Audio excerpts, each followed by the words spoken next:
नमस्कार दोस्तों, मैं हूं आपका दोस्त प्रदीप कुमार बांगड़े। आपका इस कार्यक्रम में स्वागत है, जिस कार्यक्रम का नाम है आपके अनुरोध पर। दोस्तों, आपके अनुरोध पर आज मैं आपको बताऊंगा हिंदी फिल्मों के मशहूर निर्माता निर्देशक शक्ति सामंत, इनके जीवन परिचय के बारे में बताऊंगा। दोस्तों, अगर आप मेरे चैनल को पहली बार देख रहे हैं तो आपसे अनुरोध है कि आप इसे लाइक करें। वीडियो के नीचे रेड कलर का बटन है, उसे दबा के सब्सक्राइब करें। बाजू में एक बेल है, उसे भी दबाएं ताकि मैं जो भी वीडियो डालूं वो सबसे पहले आप तक पहुंचे। तो चलिए दोस्तों, वीडियो की शुरुआत करते हैं। शक्ति सामंत एक प्रसिद्ध फिल्म निर्माता और निर्देशक थे। शक्ति सामंत ने हावड़ा ब्रिज, अमर प्रेम, आराधना, कटी पतंग, कश्मीर की कली, अमानुष जैसी यादगार फिल्में बनाई। शक्ति सामंत का जन्म 13 जनवरी 1926 को बंगाल के वर्धमान नगर में हुआ था। उनके पिता एक इंजीनियर थे जिनकी एक दुर्घटना में मृत्यु हो गई। उस वक्त शक्ति सामंत केवल 1.5 वर्ष के थे। पढ़ाई के लिए उन्हें उत्तर प्रदेश के बदायूं में उनके चाचा के पास भेज दिया गया। देहरादून से अपनी इंटरमीडिएट पास करने के बाद उन्होंने कलकत्ता में जाकर इंजीनियरिंग एंट्रेंस की परीक्षा दी और अव्वल भी आए। लेकिन जब वो भर्ती के लिए गए तो उन्हें यह कहकर वापस कर दिया गया कि वो परीक्षा केवल बंगाल, बिहार और उड़ीसा के छात्रों के लिए थी और वो तो उत्तर प्रदेश से आए थे। दुर्भाग्य यहीं पे खत्म नहीं हुआ। जब वो वापस उत्तर प्रदेश गए तो वहां सभी कॉलेज में भर्ती की प्रक्रिया समाप्त हो चुकी थी। उनका 1 साल बिना किसी वजह से बर्बाद हो गया। उनके चाचा के कहने पर शक्ति उनके साथ उनके काम में हाथ बटाने लगे। साथ ही साथ वो थिएटर और ड्रामा के अपने शौक को पूरा करते रहे। एक रात जब वो थिएटर के रिहर्सल से घर देर से लौटे तो उनके चाचा ने उन्हें कुछ भला बुरा सुनाया। इन्हें उनका वो बर्ताव पसंद नहीं आया और उन्होंने अपने चाचा का घर हमेशा के लिए छोड़ दिया। अपने चाचा के घर से निकलने के बाद शक्ति मुंबई के आसपास काम की तलाश कर रहे थे, क्योंकि उन्हें पता था कि उनका अंतिम मुकाम यही कला नगरी है। उन्हें दापोली में एक एंग्लो हाई स्कूल में नौकरी मिल गई। यहां से मुंबई स्टीमर से 1 घंटे में पहुंचा सकती थी। उस स्कूल के छात्र ज्यादातर अफ्रीकन मुस्लिम थे और 23 से 24 साल की आयु के थे, जबकि वो खुद 21 साल के थे। शक्ति ने देखा कि स्कूल में छात्रों की चहुमुखी विकास के लिए साजो सामान का बड़ा अभाव है। उन्होंने स्कूल के प्रधानाचार्य से इस बात का जिक्र किया और छात्रों के लिए खेल कूद की कई चीजें खरीदवाई। छात्र शक्ति ने जब यह देखा तो वो उनके अच्छे दोस्त बन गए। अपने चाचा के साथ काम करते हुए शक्ति को हर महीने 3000 रुपए मिले, जबकि यहां उन्हें केवल 130 रुपए मिले। उसमें से 30 खर्च होते थे और 100 रुपए वो बचा लेते थे। फिल्म जगत में कुछ करने की उनकी दिली तमन्ना उन्हें हर शुक्रवार मुंबई खींच ले जाती। शुक्रवार शाम को वो स्टीमर से मुंबई जाते, वहां काम ढूंढते और फिर सोमवार की सुबह वापस आ जाते। वो कई फिल्म निर्माताओं से मिले, लेकिन उस समय राजनीतिक हलचल का समय था। देश में बंटवारे के बाद बहुत सारे कलाकार पाकिस्तान चले गए। फिल्म इंडस्ट्री के लिए बुरा वक्त चल रहा था। शक्ति अंत में जाकर दादा मुनि अशोक कुमार से मिले, जो कि उनके पसंदीदा अभिनेता भी थे और जो उन दिनों बॉम्बे टॉकीज से जुड़े हुए थे। दादा मुनि ने उन्हें इस शर्त पर सहायक निर्देशन के तौर पर बॉम्बे टॉकीज में रख लिया कि उन्हें कोई तनख्वाह नहीं मिलेगी सिवाय दोपहर के खाने और चाय के। शक्ति राजी हो गए। उत्तर प्रदेश के रहने के कारण उनकी हिंदी काफी अच्छी थी, इसलिए वहां पर फणी मजुमदार के बंगाली में लिखी चीजों को वो हिंदी में अनुवाद किया करते थे। इस काम के उन्हें पैसे जरूर दिए जाते थे। कुछ दिन बाद शक्ति ने अशोक कुमार से अपने दिल की बात कही कि वो मुंबई दरअसल अभिनेता बनने आए थे, पर उनकी प्रतिभा और व्यक्तित्व को समझकर दादा मुनि ने उनसे अभिनय में नहीं बल्कि फिल्म निर्माण के तकनीकी क्षेत्र में हाथ आजमाने के लिए कहा। शक्ति सामंत के दिल में अभिनय करने की चाह शुरू से ही थी। वो फिल्म में छोटे मोटे रोल निभाकर इस शौक को पूरा कर लेते थे।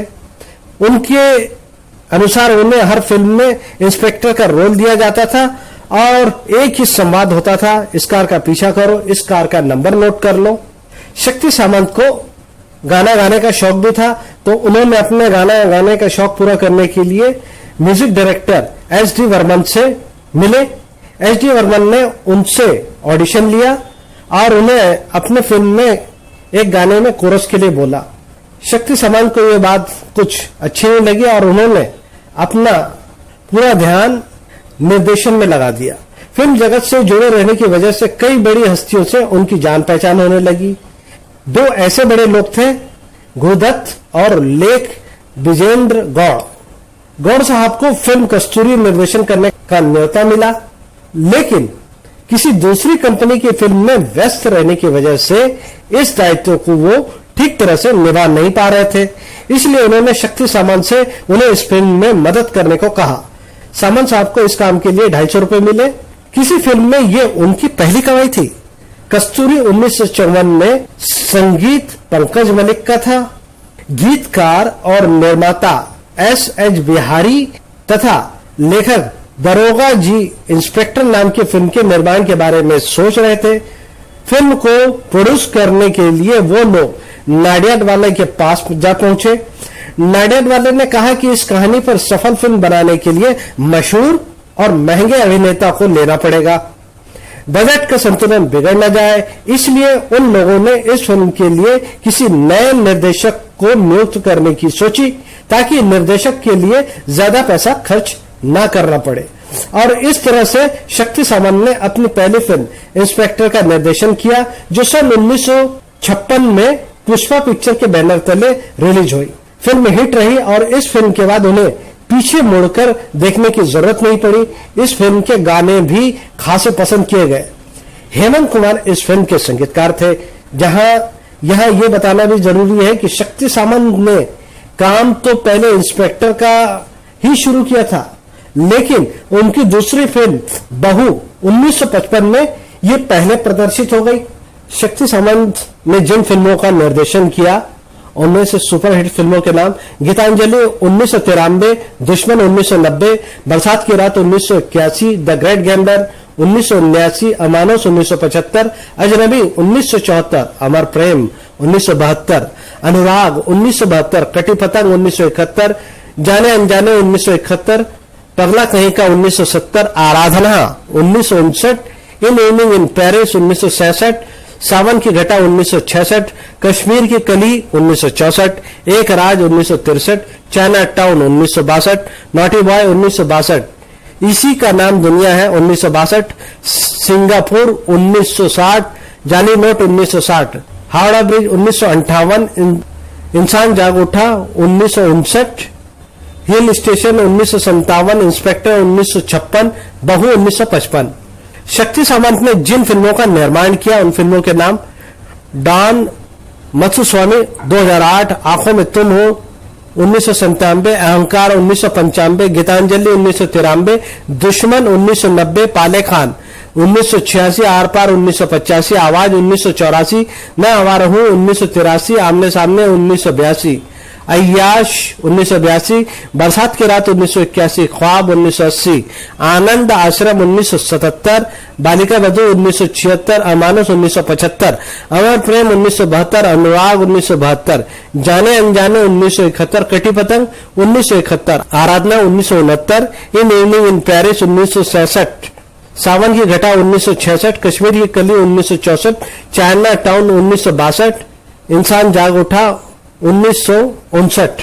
दोस्तों, शक्ति सामंत उन निर्देशकों में से थे जिन्होंने 1950 के दशक के अंत में और 60 के दशक के मध्य तक शम्मी कपूर के साथ काम किया, फिर शर्मिला टैगोर, राजेश खन्ना के साथ काम किया, आराधना, कटी पतंग, अनुरोध और अमर प्रेम जैसी कई क्लासिक फिल्म बनाई। हालांकि अमिताभ बच्चन के साथ उनकी फिल्म ज्यादा हिट नहीं रही। उनकी कुछ फिल्मों में उनके भाई और पत्नी ने फिल्म का निर्माण किया। उन्होंने कुछ फिल्मों का निर्माण किया जिनके निर्देशक उनके बेटे आशीम सामंत ने किया था।